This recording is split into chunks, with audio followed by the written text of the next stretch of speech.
Hi, welcome. So I just wanted to do an update on the latest on the Nazca mummy. Obviously, I did a video to do this previously. I guess it's kind of a part one. This is a part two.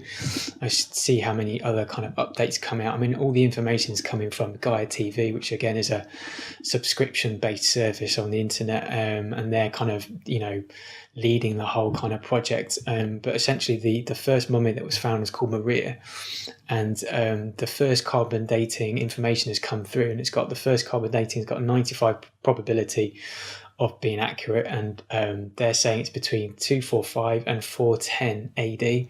And then a second sample, again with a 95 probability of it being true, again 245, but this time 411 AD is their sort of timeline to how old Maria kind of is. Jamie Mousson made a very good point that it's quite good that this whole project is not being led by any kind of government or military entities, that it is being Peruvian government, it seems, and also Gaia TV and various other kind of academics and researchers.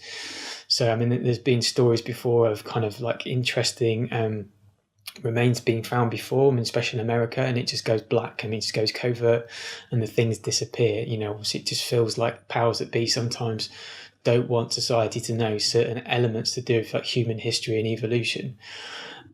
So yeah, again, it's good that this is kind of being directed sort of by Gaia. With the Maria, they weren't allowed to take any kind of physical bone or like skin samples. But in this sort of the latest update on Gaia TV that they've sort of showing, because in the same tomb they found what looked like two other entities, but I'm not quite sure there's more than that. But on the camera you sort of see two more, and one of them is in a crouched position but doesn't have a head. The head's been cut off, and the other one's sort of lying down and it still has the head.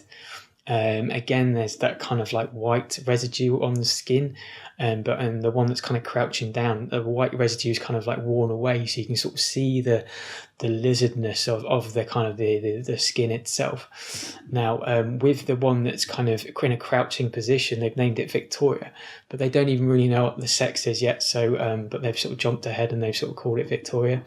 With this one, they're allowed to take samples. So in the film that they do on Gaia, you can sort of see they've taken samples from the hip and also cut off the section of the neck.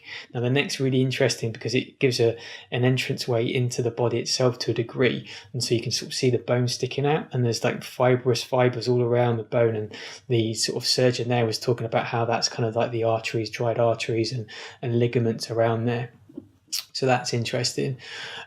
Also, they've got another member that's joined their team as well. His name's Thierry Jamin, and he's a French archaeologist and historian, and does a lot of digs in Peru. So he sort of introduced himself, but at the moment he didn't really seem to add anything to the research that they found already. Also, they sort of performed an X-ray of the crouching entity, and you can see again there's a sort of skeletal structure in there. But it's quite hard to sort of see any kind of real details just because it is kind of so small. But, I'll post a video up now, and it will just basically details how the being is 60 centimeters high, has 11 vertebrates and 3 fingers and 3 toes again. And again, these samples that were taken from the hip and from the neck, similar to Maria with the sort of the DNA testing, these samples are being sent to 5 different countries, and within those countries different laboratories, just to get a consensus to make sure there's no kind of corruption of the information. But yeah, I just wanted to give you a quick update on the find. Again, the mainstream media is completely tied this as a hoax, and just I find it astounding because obviously a lot of these people involved seem like genuine academics, and you can sort of see on the video they looks really kind of genuine. They have conceded, some of the academics, that it is possible that someone faked it, but obviously the carbon dating was so long ago, and then also the intricacies like creating a whole skeleton, and it would be hard. It would be so hard, and they would be an absolute artist genius to be to recreate these beings like this. But yeah, continuing to be really exciting viewing, but I just thought I'd give you an update. Thank you very much for your time again. Bye bye.